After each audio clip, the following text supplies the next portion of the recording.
Hello, ladies and gentlemen, and welcome to another episode of CookieCast. Today on CookieCast, it's the NFL podcast Laces Out. And I did it. Ladies and gents. I managed to secure a guest. The thing that I'm supposed to do every week, I actually managed to do this week. So yeah, guest. Find out who our guest is, and find out what we think is going to happen this week, and find out what happened last week, and see what the stats look like, and everything you could possibly want from an NFL podcast right here, right now.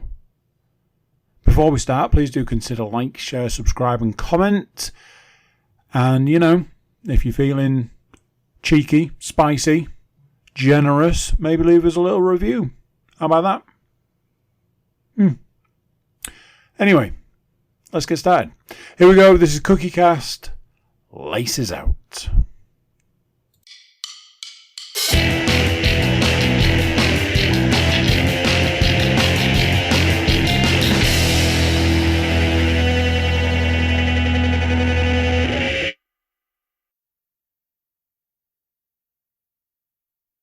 There it is, right there.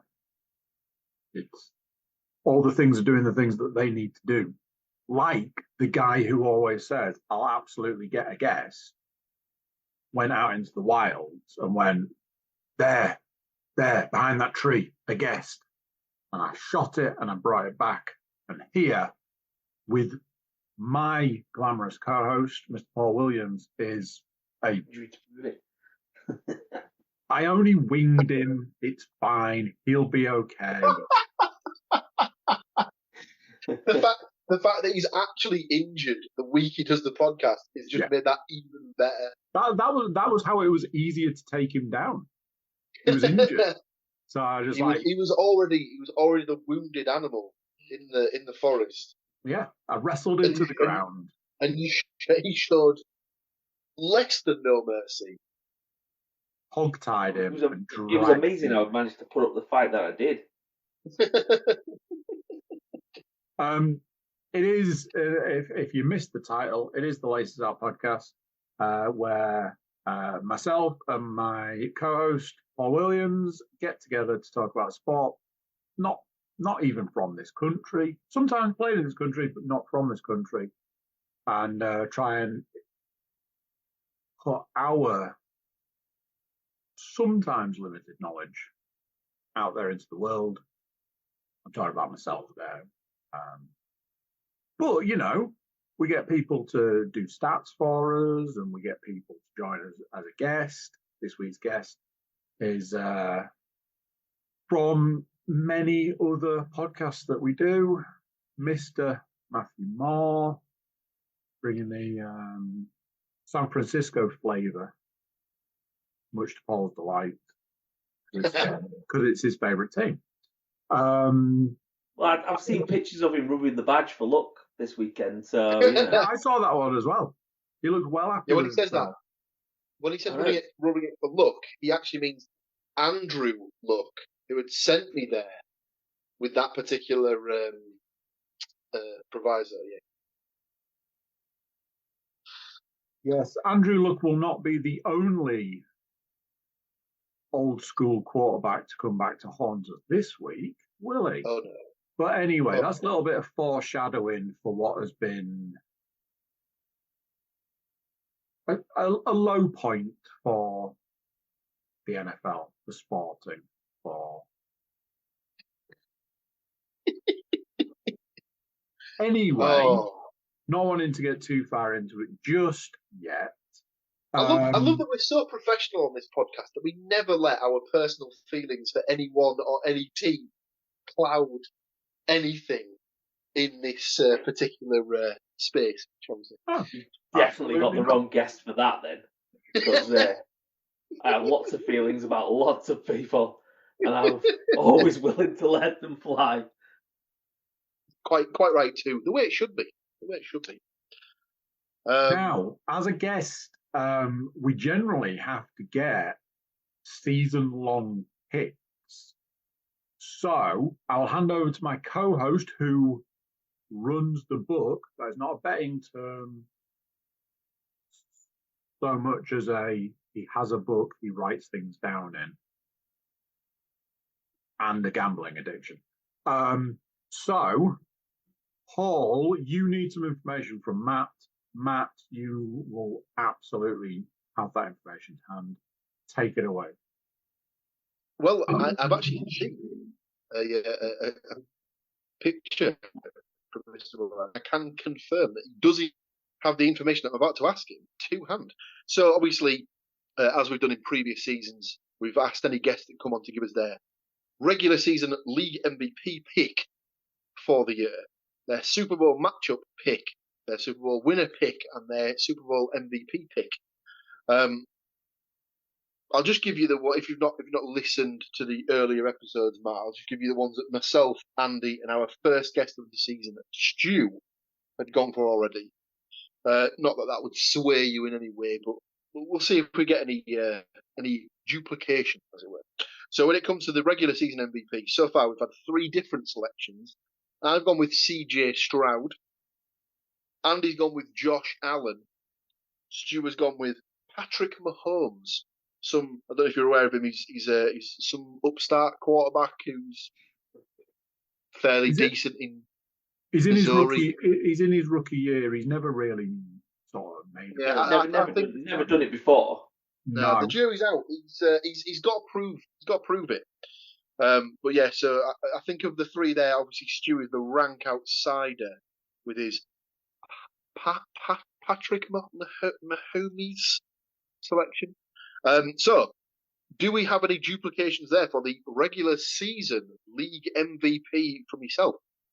Yeah, I've gone with Josh Allen. Let's be honest, given the fact that we're only into week 3 and he looks like an absolute beast, once again, I would be very surprised if he's not the current frontrunner and hot hand. Let's put it that way. Yeah, I mean, I've not looked at the odds, but that was basically, I mean, not to kind of foreshadow future predictions. I think kind of out of the kind of 3-0 teams, they've looked the best along with the Packers, but the Packers starting quarterback is not playing at the moment. Therefore, I went with Josh Allen. It's a good point. I think as well, it's a weird one because I think coming into this season, I think a lot of people had said, Bill's Super Bowl window, it's probably closed. Allen's sort of MVP window, it's probably closed. The team's getting worse. And obviously they've looked kind of utterly dominant in their 3 games so far. I think they had a bit of a slow start against the Cardinals in week 1, but obviously they managed to turn it round. And since then, they've just been on a bit of a tear, really. I think the thing with that is that they kind of obviously drifted off into other things. I think the Cardinals are decent. They're not terrible, and I think that they've shown so far that that they're not they're a decent side that can hang around. But yeah, I just thought Mahomes obviously. Lamar Jackson won it last year, didn't he? But Mahomes has won it a few times already. I just thought they'll try and they look for the opportunities to give it to people who've not won it yet. And I just feel like the way he started the season, if he can keep it going, it's probably his to win this year. The problem is, I'd also thought of Jordan Love because I was like, the Packers are decent. And then I realised he's not played the last 2 games and Malik Wilks is playing. And he's so then even if Jordan Love does come back and plays well, people go, yeah, those 2 weeks where you won without him and played really well. That's probably more scheme than player, but yeah. I assume. Well, obviously, I've seen it, so I know. But would I be correct in presuming then that means that your Super Bowl matchup may be a Green Bay Packers Buffalo Bills selection? That's what I've gone for. Yeah, I've gone Buffalo Bills and Green Bay Packers.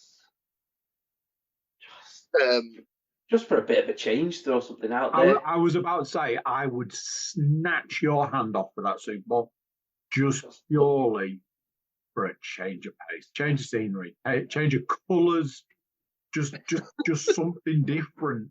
I'd be like, Hook it to my veins. The potential Gatorade shower could be that could be interesting. So, you've gone Packers Bills. I went for Lions Texans, personally, and then Andy and Stu must have obviously just panicked and said, what was last year's Super Bowl? So they went with the Niners. So, given the start of that, I would say that not looking great for your Niners at the minute. It's a bit banged up. Brandon Ayuk's apparently been given like a massive contract, and they just decided to forget how to run routes and stuff like that. It was my I've been messaging another 49ers fan, and I was just let him go. I was like, just let him go. I don't think he's not 120 million pounds worth of wide receiver, because the 49ers have Debo and we have Kittle. Yeah. And then you've also got McCaffrey when you in the throwing game as well, and he benefits from having those three awesome players in the catching game that then he sometimes gets free.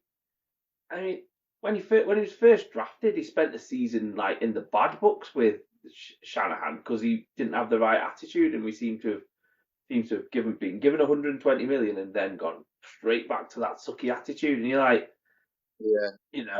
like, unless they end up trading, in which with that attached to that contract and the amount of dead money that's with it, I don't know. But yeah, I wasn't happy when they gave him that money. So you've gone with Packers Bills as the game. Which of the two do you think would be more likely to win, and who do you think would be the game MVP in that regard? So I've gone Packers to win because I think they're a complete team. I think they on both sides of the ball are absolutely awesome. And then it's a lazy pick, but I've just gone with Jordan Love because unless someone has an insane game, then it's always going to be the quarterback to start to. They begin with the quarterback and then work backwards. So unless you do, it's a running back with 200 yards, or 200 all-purpose kind of yards, couple of touchdowns, something like saves a falling baby from the sky, something like that type of thing. It's got to be. I think was it like the last one was Cooper Kupp in the Rams. Super Bowl, and that was because again he 3-4 touchdowns and over 150 yards in the game and stuff like that. So it's really, really rare that somebody other than the quarterback gets it. So I've gone a bit chalky on that one, but yeah, it's one of those ones, isn't it? Like you say, it's either going to be a stellar game from like one of the defense. Or some a guy who gets a couple of sacks, maybe a strip, and or a return touchdown and stuff like that. But I'd be very surprised if it's not the quarterback from either side that gets the win on that one. Very good. So that is the regular season picks done. Mr. Cook, back to you. Well, there we go. Picks are in the book. So,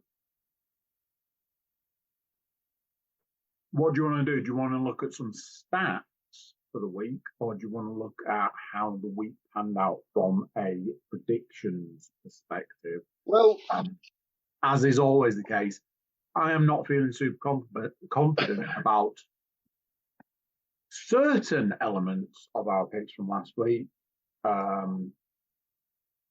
So, what would you prefer? Because I've got stats, obviously. Well, let's go through the games, because obviously last week was a bit strange, because obviously we didn't technically have a guest last week, so we used the I believe the betting term would be the money line picks. So we just went with the favourites in each of the games to be the guest selection to give us a third perspective alongside myself and Mr. Cook.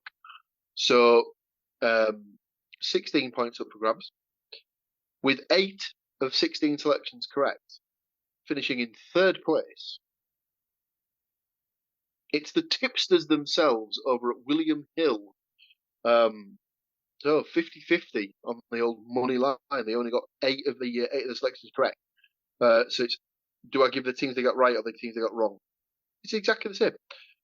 So they correctly predicted the Jets to beat the Patriots, the Colts to beat the Bears, the Steelers to beat the Chargers, the Seahawks to beat the Dolphins, the Lions to beat the Cardinals, the Ravens to beat the Cowboys, the Chiefs to beat the Falcons, the Bills to beat the Jaguars.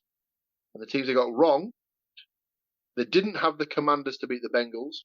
They had the Rams. Sorry, they didn't have the Rams to beat the 49ers. They didn't have the Raiders to beat the Panthers. Sorry, they didn't have the Panthers to beat the Raiders. I'm bugging all these up. They didn't have. They actually had the Titans as the favourites against the Packers, and I can only believe that's down to the quarterback, because obviously when he was in Tennessee first, he was shite, wasn't he? Really, traded for a 7th round pick, which is basically a bag of beans. Not good. It's not good. They didn't have the Broncos to beat the Bucks. They didn't have the Eagles to beat the Saints, or the Vikings to beat the Texans, or the Giants to beat the Browns. So 50-50 on that. 8 out of 16 correct. So no points for the guess. But with 9 of 16 selections correct, and 9 of 16 selections correct, it is a tie. Get your sisters out, ladies and gentlemen. It's sister kissing time, apparently. Myself and Andy, we did have differences in our picks from last week. We both had the Packers. I had the Cowboys beating the Ravens, where Andy had the Ravens, but I had the Rams beating the 49ers, where Andy had the Niners beating the Rams. So that was our only real difference. And obviously that's where we've come unstuck and ended up with 9 out of 16 selections. So we both had the Jets over the Pats, the Colts over the Bears, the Steelers over the Chargers, the Packers over the Titans, the Seahawks over the Dolphins, the Lions over the Cardinals, the Chiefs over the Falcons, and the Bills over the Jaguars. Like I say, my 9th selection was made up by the Rams beating the Niners. Andy's was by the Ravens beating the Cowboys. So it was 9 out of 16 selections correct and a half point each, which moves us on to 1.5 points for the season so far. That just leaves us with the side bet to go through. Now, Andy's first choice was the Raiders to beat the Panthers. An absolute banker. That is 1 point in the book. Move on to the next game. Here we go. We're off on a roll. This is it. We're going to win the week. Everybody's a winner. It's chicken. It's dinners. We're all having a great time. Nobody needs to worry about that game. So that one's already in the book. 1 point. Move on.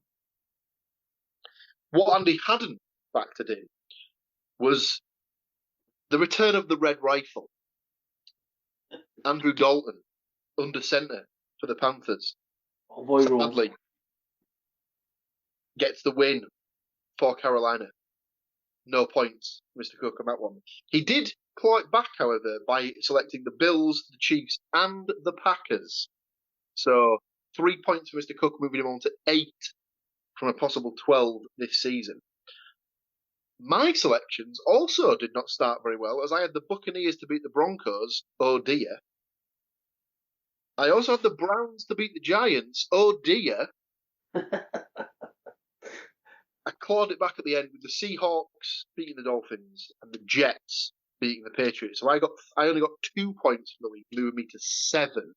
So Andy is ahead in the side bet, which means that I will pick first in this week's side bet for week 4. So that's the games. Like Mr. Cook said, we do have some stats to go through, so I will turn you over once again to my esteemed colleague. So I know I keep going on about it. It's not. I'm not trying to bend anybody that works hard on the podcast. There were some discrepancies in early stats, week one kind of area.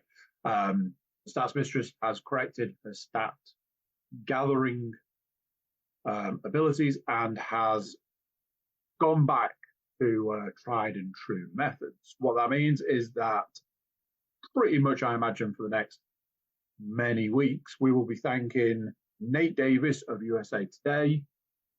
And a big thanks goes out to the Stats Mistress, who, although poorly, still delivered. So I have taken a handful of the stats for the week. I have then divided the rest, the lion's share, amongst these fine gentlemen. I am thinking that I should probably start vetting the stats so that I can pick out key stats and give them to other people to talk about, because I've not done that this week and left myself with what could be considered the worst stat of the week. See if you can pick it out from the four stats I've got here. Starting with Justin Fields in the driving seat, the Pittsburgh Steelers improved to 3-0 for the fourth time under head coach Mike Tomlin.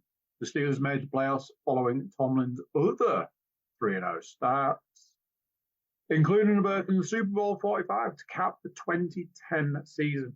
Honestly, if we all know the NFL excel at stats, they can pull out some of the most insane stats. All it takes is for a team to go 3-0, and you will get what the humidity was on the day it happened last time and which team. And it's amazing. Mike Tomlin will always go down as the single coolest head coach in history, so we don't have to worry about that. But apparently he's also pretty good at his job. So, number two, not only Fields' jersey number, but the number of touchdowns, one pass, one rush, he generated in Sunday's win over the previously undefeated Los Angeles Chargers.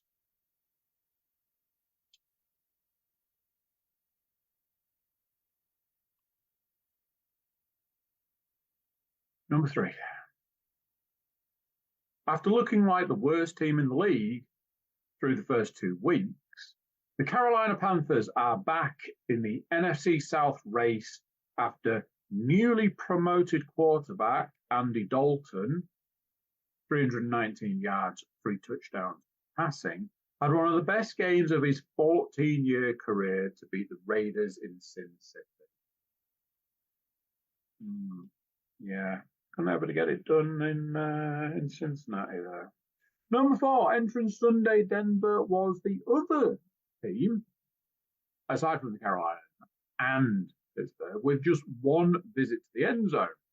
Rookie quarterback Bo Nix ran for a score while playing his first turnover-free NFL game and leading the Broncos to a surprising upset of the previously undefeated Bucs in Tampa. That is it for me. Like I say, wish I'd have done a bit more betting on those, but hey, at least we got it out of the way early. Paul, I believe number 5 is possibly over to you. Well, that would make sense, as number 5 is the number of teams in the league that stand at 3-0. The aforementioned Steelers, the Minnesota Vikings, the Seattle Seahawks, the Kansas City Chiefs, and the Buffalo Bills. Number 6, and this is incredible, and probably quite true, it feels like just a matter of time before Cowboys kicker Brandon Aubrey drills the longest field goal in NFL history after hitting from 65 yards. the second longest in league annals, on Sunday. He also hit a chip shot 51-yarder during the game. Of more concern to America's team should be that Aubrey is currently its best defensive weapon. Yeah, Cowboys are going to cowboy, lads. Number 7 is the number of interceptions swiped by the Green Bay Packers defense, matching its 2023 total in 3 games. After pilfering Titans QB Will Levis twice in Sunday's 30-14 victory. And staying with the Packers, number 8 is the number of times Will Levis was sacked on Sunday, meaning he's gone down 15 times in 3 starts, and would be on pace to suffer a record 85 over the course of the season. But rest assured, Mr. Levis, even if you get sacked 85 times, Cleveland Browns quarterback Deshaun Watson is actually on track for 91 after going down 8 times himself in an unsightly home loss to the previous winless New York Giants on Sunday.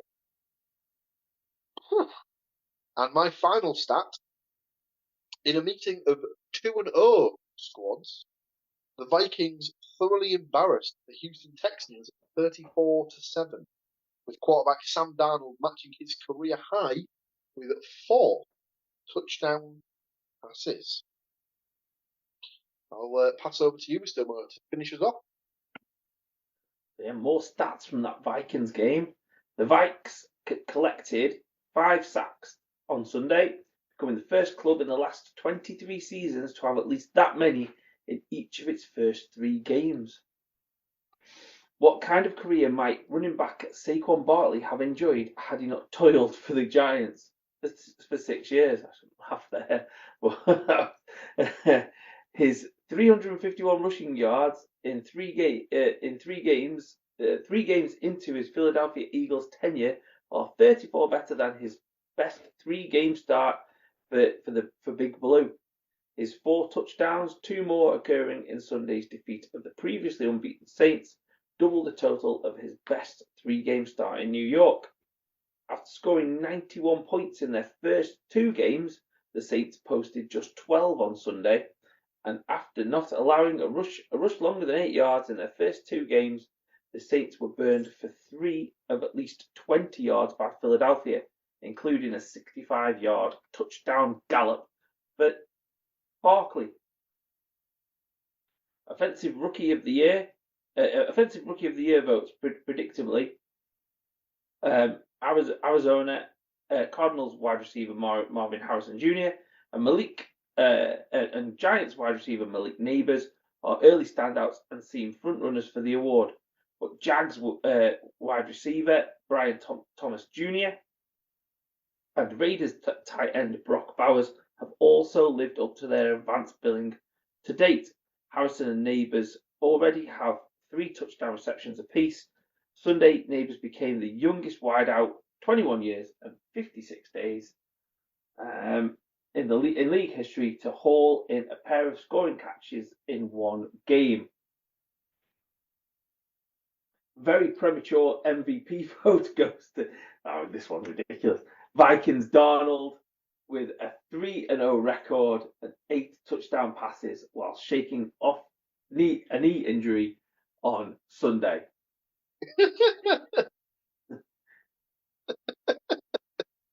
You help him. Was that everything? I was going to make some. Finish there. I was going to make some ridiculous moustache joke, but well, we all could see it was secretly a dog. For those watching, for those who aren't watching on YouTube, now's the time to switch over to that particular feed on YouTube, as it was almost as if Matt's faithful companion there heard Saquon Barkley and was obviously back. He said, "Well, I'll just step in right now." I felt he was like, these stats are insane. Let me get a closer look. Yeah, but check this one. And have you got another one about a ginger saviour quarterback as well? So being as the colour fits. Just going back to the wide with receiver. that stat. We don't need to talk about that stat anymore.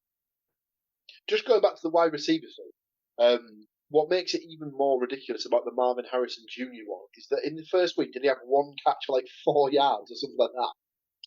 Yes, yeah. Trust me, I have him on 2 fantasy teams, and I started him, and yeah. The wide receiver group though this year is insane. Like Harrison, Neighbours, and Thomas Jr. at Jacksonville, considering how terrible Trevor Lawrence is, it's surprising that he's doing so well as well. But yeah. Obviously, there's a doomsday at Chicago as well. I had him in fantasy, but dropped him to get a backup quarterback as I had Jordan Love, so I needed the space. But he seems to have come good. He was a bit quiet in the first week or so, but he seems to have come to the forefront now. So watch his space. That's week 3 done and dusted, which means we have week 4 galloping over the horizon incredibly fast. I have predictions from myself, Mr. Moore, and Mr. Cook, so we will go through those on the other side of this break. Don't go anywhere. We will be right back.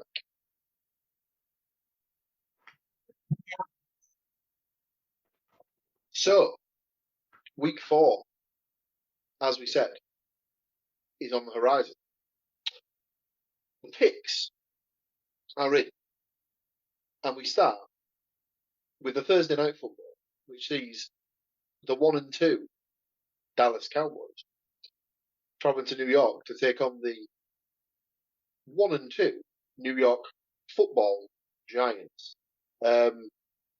Regardless of their win against the Browns last week, you'll all be shocked to hear we've all taken the Cowboys in this game. I don't think it really is much of a shock to anybody. I'm going to leave the second game till the end for a reason which will become very apparent once we get to it. Next up, we have the Bengals and the Panthers. We've all backed the Bengals, even though obviously it's a huge revenge game for Andy Dalton. The Bengals surely have to get it right at some point this season. And you'd imagine there's no better chance than this.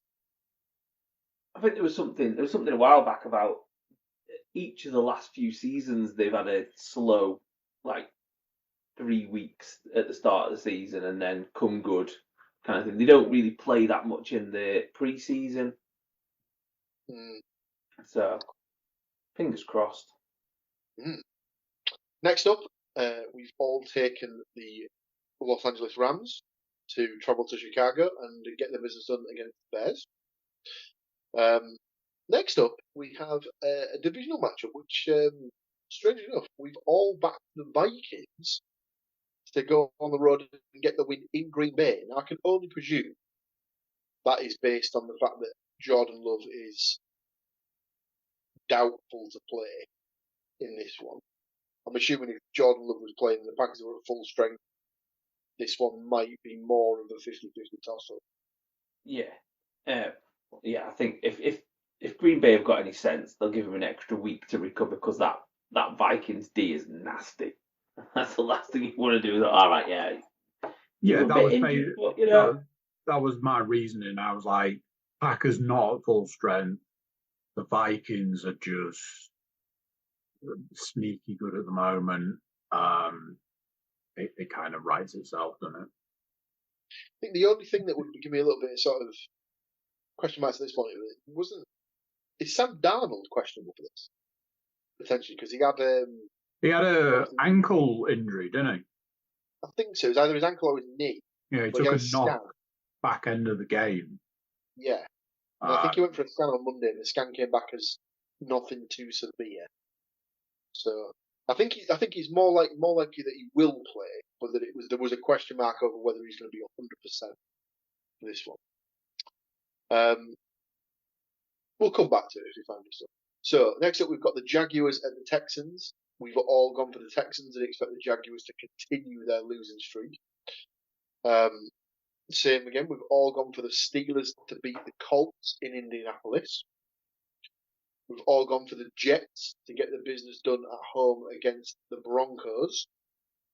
Another one where it could have been a 50-50 shot here for me. But the Eagles at the Bucks, and I believe we've all gone Eagles on this one. So I'm assuming that means we're all thinking that Baker's resorting to type after his 2 weeks of being a superstar. I think the Eagles struggled to start, which was a bit off-putting. The Bucks looked amazing to start, but I think it's kind of done one of those. And I think on paper, if you take the Eagles on paper versus the Bucks, you just kind of have to put the Eagles out in front on paper. Now, as we know, the Eagles of this season and certainly the back end of last season are not the Eagles of the season before or the first half of last season. And the Bucks seem to be getting it together, so it could go the other way. I think when you put in a situation where, like we do week in, week out, you have to predict these games, you go, I'm going to have to go. It's not a cut and dry one, but you're going to have to go a particular way. And in this, three of us have gone with the Eagles. I just looked at the fact that the Bucks defense gave up 24 points to Bo Nix. Oh, that was like, yeah, fine. That's not good enough. That obviously it's a repeat of last season's playoff game as well, where the Bucks got the win. So Eagles probably owe for that particular one. Next up, we have our first difference of opinion in the games. We have the Washington Commanders at the Arizona Cardinals.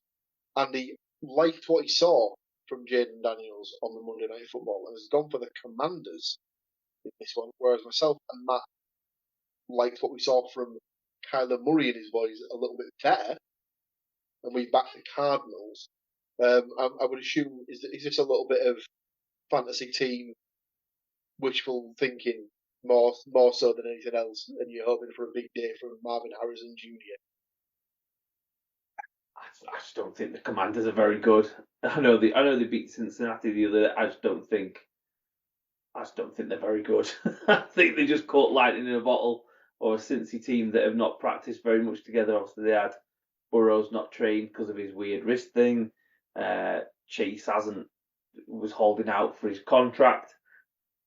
So I think it'll probably come good, and probably in a very bad way for the Commanders.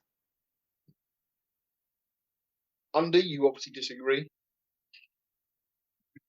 It kind of was what you were saying. I did like what I've seen from them. I think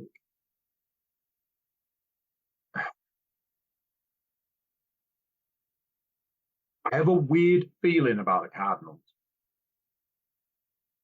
I think they look, again, in a on paper situation, I think they look okay on paper, but there was a particular play from, I think it was a couple of games ago, where they analysed it, and like Kyler's movements, this side to side movement that he does, I feel it's like it's just ripe for taking down loss of yards and stuff like that. Like watching the breakdown of it, I was like, that is really weird. Why do that? It's odd. The unfortunate thing for me is that there's only probably like 5 teams that I'd pick the Cards over, but Washington is one of them. I think the weird thing about Kyler Murray is that I'd love to see his like yards covered stats rather than his yards gained stats, if that makes sense. Yeah, like because say, wasn't there something like I'm sure there was something from a stat from a game where he'd actually covered something like 45 yards on a run and he gained like 6 yards or something like Yeah, that. I'm pretty sure that Absolutely play they analysed was a 3-yard gain, and he travelled 19 yards. But you also got to remember, he is very short, so that is technically like double the amount as well. So, And what we didn't hear was that under the music that was being played underneath and coverage, it was just the as he was running through the sort of the legs of the offensive tackles and stuff like that. So. Oh, we're all a bunch of shortest bastards on this podcast. We'll get back to the games. I believe this would be the slate of the late window, as we have the Patriots at the 49ers. Obviously, they're coming off the back of 2 losses, but we've all gone for the 49ers to get right in this one. I saw that Brock Purdy was down as questionable. Is that just because he took a knock towards the end of the last game? I'd not seen that. I'd seen that Yeah. he is listed as questionable, warming my bench because of it. And I think there's a theory that he's not quite been right since the start of the season, and they're very sort of up and down with his week by week status. I don't want to throw any sort of conspiracies in the mix for any potential Super Bowl picks or anything like that, but all I'll say is they used to love putting Gronk on the old injury list until I don't know, around about playoff time. And he seems to be fit and healthy and able to pull in a load of touchdowns for old Tom. Next up, we'll just table that, shall we? Just gloss over later that. on in the season. Next up, we've got another inter-divisional match where we've got the Kansas City Chiefs taking on the Los Angeles Chargers. Surprise, surprise, we've all gone for the Chiefs. Is Justin Herbert down to miss this one? He was in a bad way, wasn't he? Well, I think he sort of re-aggravated his ankle. So he re-aggravated the ankle sprain that he had from earlier in the season, or from like over the pre-season. And obviously, was it Nick Mullins that finished that game for him, or was it somebody else? Easton Stick? Was it one of them kind of like groups of people, or Taylor Heineke, or somebody like that? Yeah. So surprise. It would be the Harbaughest of Harbaugh kind of things to do if he went there with a backup QB and beat the Chiefs. It'd be absolutely insane. It's in LA, to be fair. So the Chiefs are on the road. So, but you'd still think that it must be the favourites and stuff like that. But yeah, I'd be very surprised if the Chiefs don't get the win. Next up, we have another game with a difference of opinion. So we've got the Browns at the Raiders. Andy's gone for the Raiders to arrest their slide, but myself and Matt have gone with the Browns. Now, this is one of those games where it's definitely a 50-50 shot, and ideally, I wouldn't pick either to win. This is one of those hideous games where it's two teams where obviously the Raiders come off the back of beating the Ravens and the Panthers. I have said for many, many seasons that we should allow every week one game where you go, I am not picking either team for this, move on. Every week there is a game that you look at and go, neither team to win, next. It's just like not one of those teams is going to win. Moving on. Not ideal, but yeah, so myself and Matt on the Browns, Andy's on the Raiders. Next up, probably... Sorry, really quickly, I can highlight this in a percentage, if necessary. ESPN have got the percentage picked by the community as a 49 to 51%. The epitome of a coin flip game.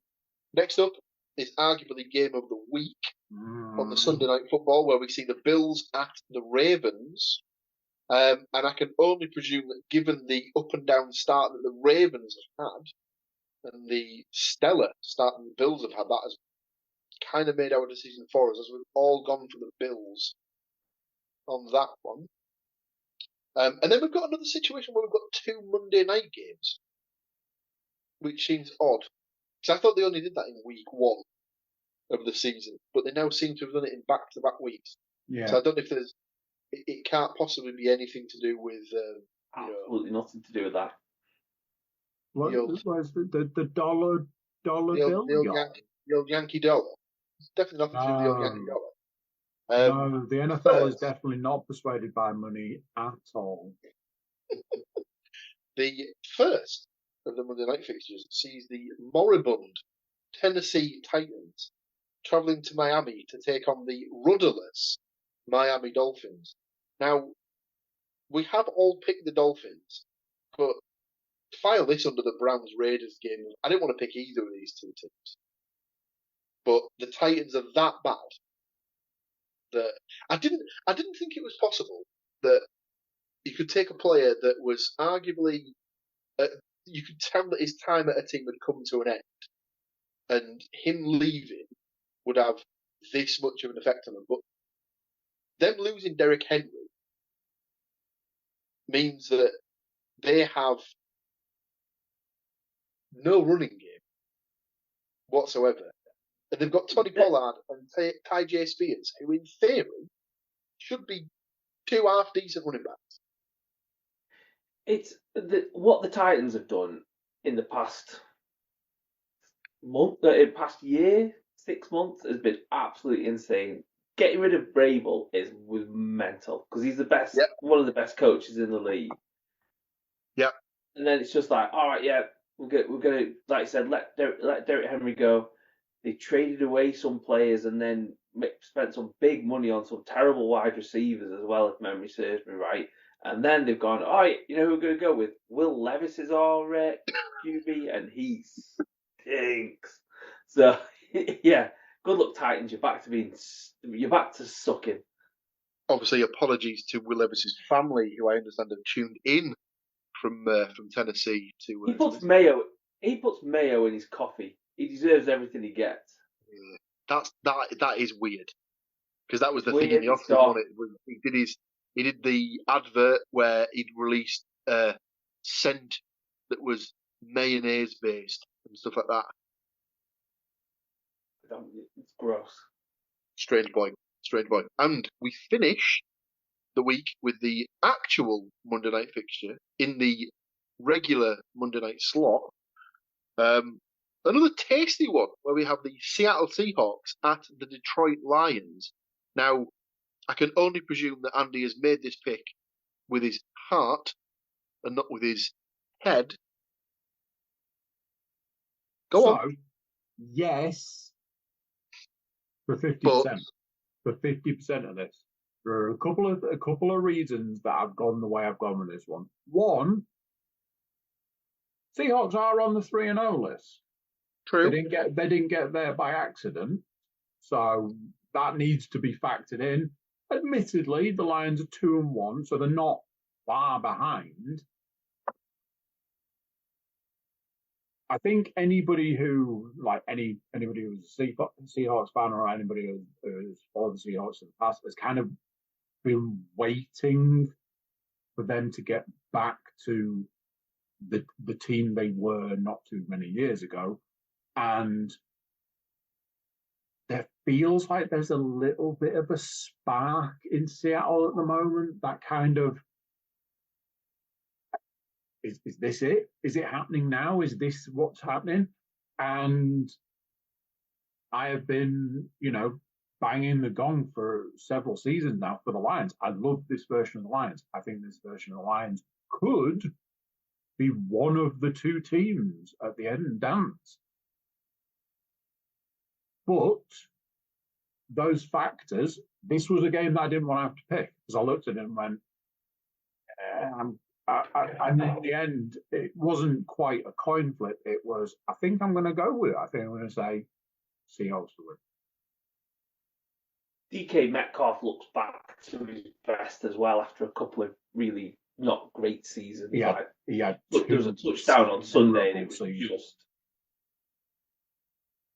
There was one time when I did see that I don't know if he caught it with about 20 or 30 yards to go, and he was streaking away from those defenders heartily. He beasted one guy as well. It was just like that run was monstrous. He just whenever you see him like not in his pads, when you see, you know when they go to the combine, they've obviously got the sort of the Under Armour vest sort of stuff like that. If you ever see him in stuff like that, I don't think.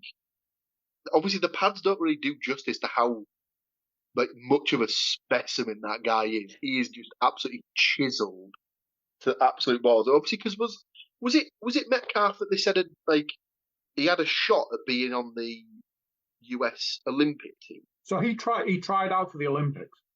Yeah, because he was like it was his sprint, wasn't he? Like, his sprint times meant that he potentially would have been able to like sort of qualify. Yeah, he qualified to be able to try out for the Olympics. It was absolute insanity, and that's what he was doing in the off season. He's like, "I'm going to catch you guys in a bit. I've just got to go and see if I can get into the Olympics real quick." For American football, no, for running in a straight line. Well, isn't that the sort of thing where like they've tried to do it for a couple of years? They've tried to get him versus Tyreek to see which one of them is the fastest. Yeah. So just to clarify on that one, Andy's picked the Seahawks. Me and Matt have picked the Lions. So I'm going to go back to the second game of the week, which was one of the 6 p.m. Sunday games. Now Matt has got his head in his hands for people not watching on the YouTubes. So we have the Saints at the Falcons, and I can only assume he's got his head in his hands because this is, again, a 50-50 shot. It's an interdivisional game, which makes it more needle than most. And he left it blank for a reason. So, Matt, have you come up with a side that you want to fall on for the Saints at the Falcons?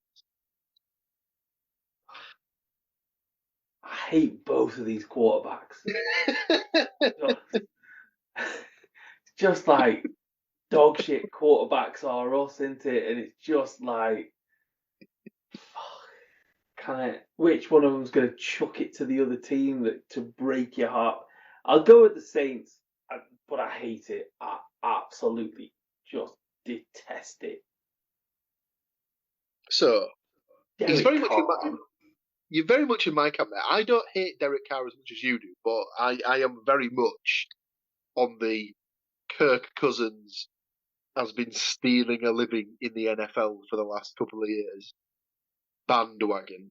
Although every time I tune into podcasts about the NFL, they seem to be coming around to the idea, oh no, he's probably one of the more functional quarterbacks in the league. It's like, no, stop saying such nonsense things. He's like the mean. He's the mean. And if you're worse than him, then you're terrible. And if you're better than him, you're a lot better. But he's just there, you know. Your team will play all right. It'll be okay.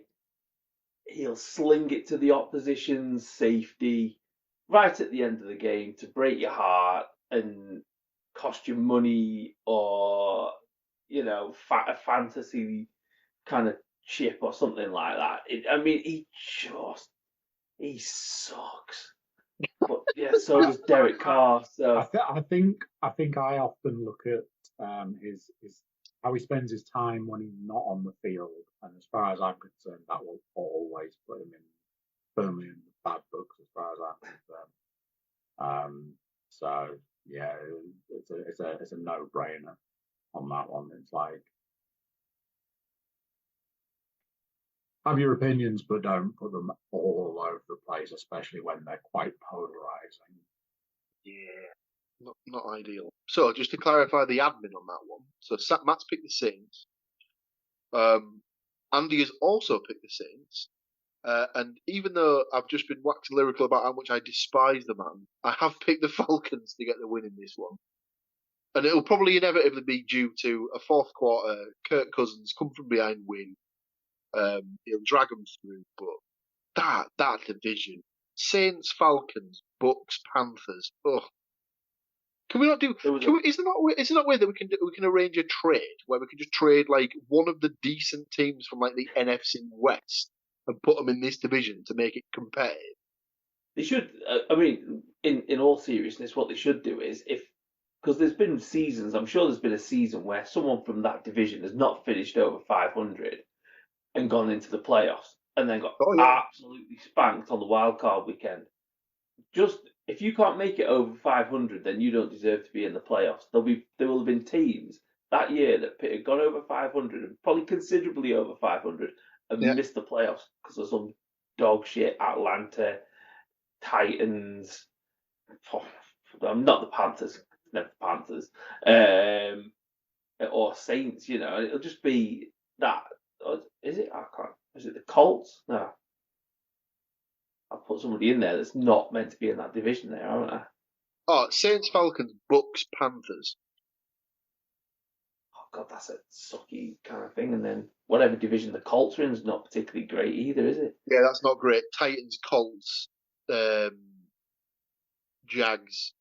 Texans are all right now, but they've been at the bottom for a while. That was, yeah. I think there was a bet I'd seen somewhere that the Panthers division would finish under 30 wins total for all four teams. Oh, my Christ almighty. So, all 16 picks now in. There is no consensus 16 across the board. We've all got differences in some way or another, which is good. So we don't need any tiebreakers. That just leaves us with a side bet. Now, obviously, because I'm behind, I will go first this week. So, where the fuck do I go for the first pick? That is the question. I have been I have been up and down this list, top to bottom, several times at this point, and I am like, if it was just me picking 4 bankers this week, I would struggle. The fact that I have to go up against the fact that you're going to take 4 games out of the equation, I am like, I don't want to play this week. Tough thing. So I'll start us off. I've gone for the Texans at home to the Jaguars as my first pick. Your next 2, please. Now, somebody on the internet is going to pop up and go, yeah. But as I've said, I'm trying to pick out might have a hope in hell in winning the game. The Dallas Cowboys to beat the New York Giants is my first pick. Play with fire there, Mr. Cook. I'll take the Pittsburgh Steelers to beat the Indianapolis Colts. Speaking of Colts. Okay, so it's back to me for my next 2 selections. They're a bit banged up, but it's a long trip for the Patriots. I'll go for the 49ers to beat the Patriots. He's done it. I was shocked. He's done it. I thought there's no way he was going to take him first, but I was like, hang on a minute. Did we just feature a week where I went for the Cowboys to win a game for me and Paul picked the 49ers? I'm sorry, did we just slip through a dimensional tear? Yeah, we appear to have that shirt on Sunday. We appear to have crossed over into the multiverse. It exists, ladies and gentlemen. After the 49ers, I will also pick the New York Football Jets to beat the Denver Broncos, which leaves the rest of the board pretty much open for you to do as you please, Mr. Cook. Your last 2 selections, please.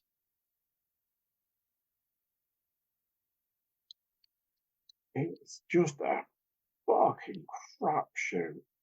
There's a lot of 50-50 games, isn't there?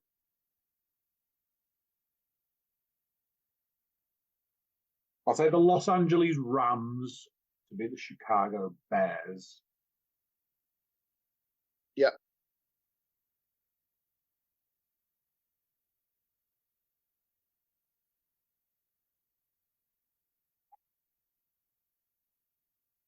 Oh, hang on. Have you taken the Chiefs at any point?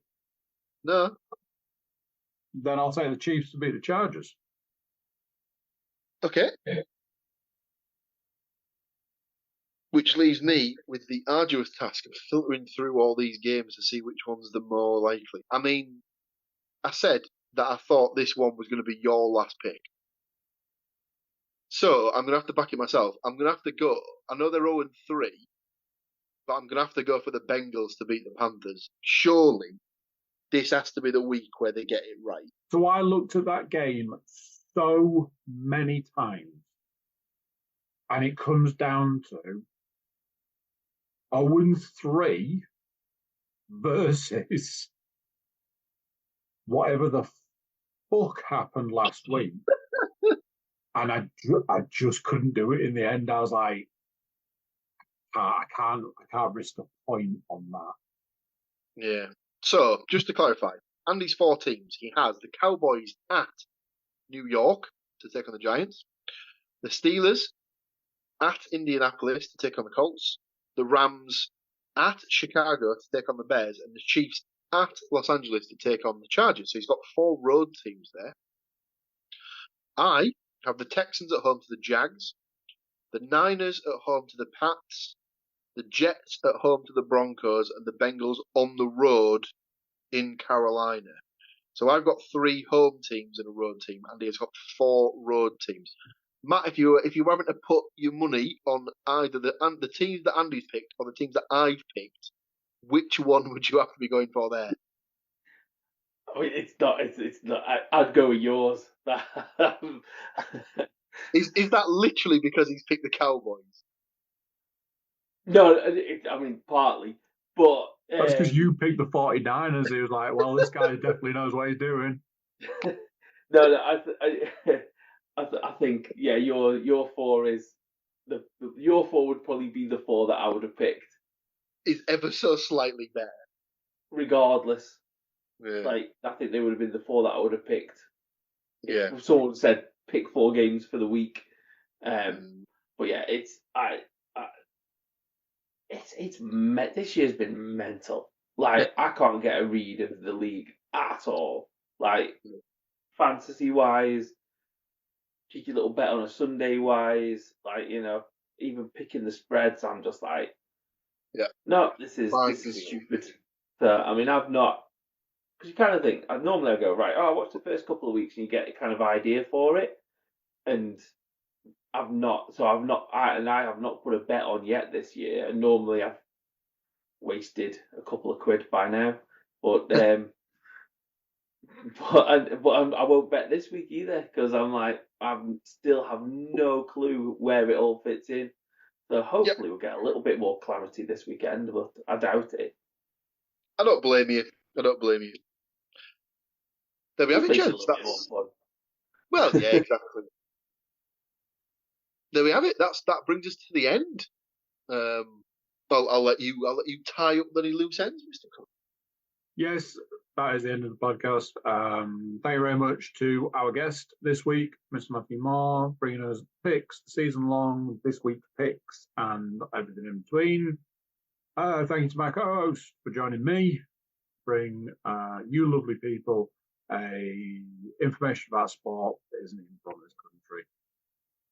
I've got a little tickle going on right now. Thank you very much for joining us. Join us next week. There might be a guest. Depends if I can get hold of any half-decent ammunition for the hunting rifle. If you want to get your picks in that book, drop us a line. You can shoot yourself over to the website, click one simple button, and it will populate an email for you. That's how fancy we do it here at the old Cookie Cast. Until next time, enjoy your weekend's games, and we will catch you next week. Tatty buys for now. So there you go. What do you think to that? Big thank you to Matt for joining us. We always appreciate our guests taking their time out of their lives to come and join us, impart their knowledge, etc. So big thank you to Matt for joining. Big thank you to you for listening and or watching. Before you go, if you haven't already, please do click that like button, subscribe, share the podcast around, check out the website, thecookiecast.com. There we have social media links and an email button. If you want your predictions in that book, click that email button. It'll do some of the work for you.